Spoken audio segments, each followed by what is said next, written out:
Welcome back. Welcome back. This is Quinton Lilley, aka Right on Q, aka Q, as everybody likes to call me. Welcome back to the Mic Check Podcast, as we will be today getting into some NBA basketball topics, as the NBA draft is live and in action as we currently speak here on Thursday night, So today we're going to talk about the number one draft pick who just got drafted about just over an hour ago from the time that we're recording this video, Victor Wembanyama. We're going to talk about him as a generational talent and kind of what the prospects are for him now that he is officially a San Antonio Spur. Victor Wembanyama obviously is a guy who's been talked about and lauded on a lot of people's radar, a lot of NBA scouts' radar for probably the betterment of the last 5 or 6 years. As a 7'4", 240-pound athlete who can dribble, shoot, pass, play from the wing, play from the post, and obviously can defend the rim at a high level in the European game. And at the tender age of just 19, he's obviously a guy that a lot of scouts have been salivating over. Ironically, the San Antonio Spurs, a team that's been known for drafting international players, see guys like Tony Parker, see guys like Manu Ginobili, see guys like Tim Duncan. All of those guys were not necessarily the highest rated guys in their draft class, but turned out to be awesome pieces for the Spurs and obviously helped them to win. All three of those guys helped them to win 5 NBA championships. But Victor Wembanyama is obviously going to be coming into the team at a different point.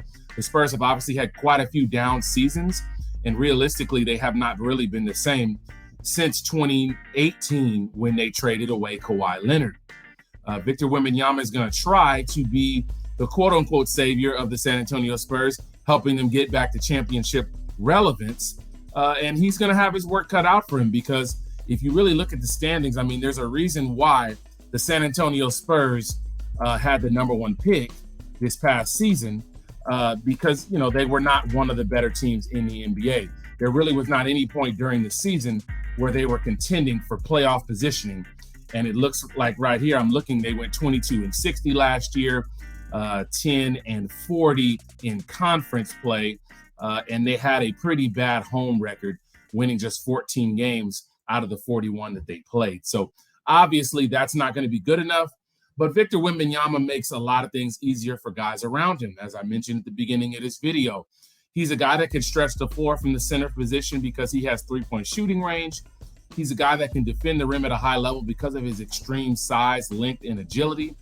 He's going to be able to make up for a lot of defensive mistakes made by his teammates on the perimeter by erasing shots, changing shots, and making things just more difficult for guys as they penetrate to the basket. The one thing, obviously, that Victor's going to need to work on, which I'm sure has already been told to him by his agents, his trainers, and everything else, is that at 7'5" and only 240 pounds, which is what he's listed at, that weight would be a good weight for somebody if they were 6'7" or 6'9", but he's 7'5". So that's pretty light and pretty thin on a guy that long. He's probably realistically going to need to probably gain about 20, maybe 30 more pounds because the one thing that he does not have is the physical strength to defend in the post. He can obviously defend guards on the perimeter and he can block shots as a help side defender, but one-on-one in the post is probably his main weakness.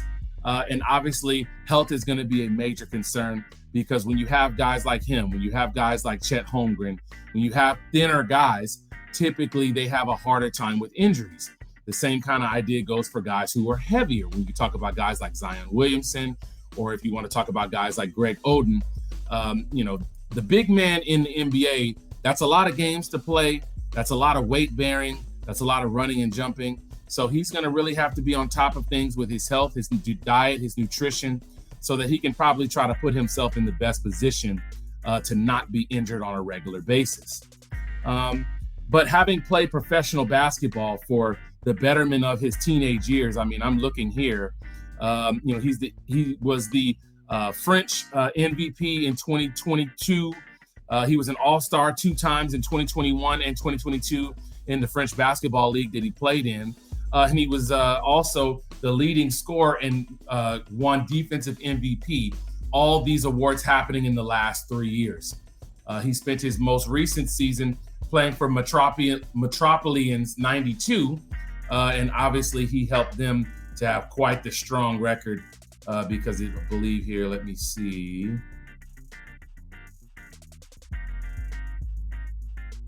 Yeah, they played in the Euro Cup and made it to the quarterfinals and ended up finishing third overall in that league. So the Euro Cup is a strong league. It's probably the second best basketball league in the world.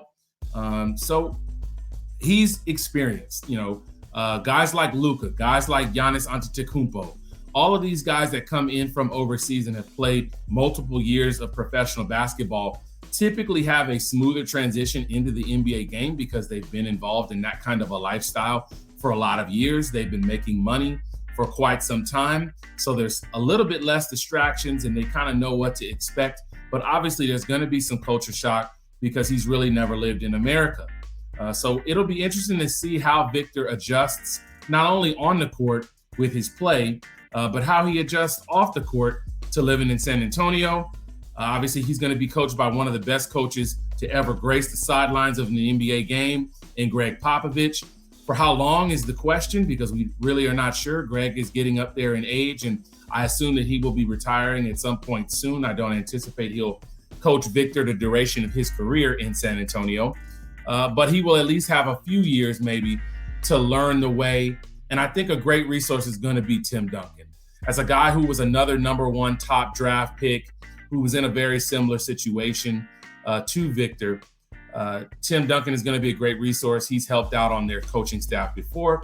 So it'll be really interesting to see how Victor can do in the NBA. There's going to be a lot of eyes on him. Obviously, a lot of his games are going to be watched just purely based on the curiosity to see how he does.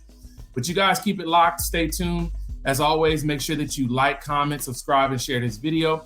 You guys give me your thoughts in the comment box below about what you think Victor can do in the NBA. Is he good enough to help the Spurs get back to championship pedigree? Will he help the Spurs hang banner number 6? We'll find out, and we'll be watching. You guys stay tuned as well. Peace.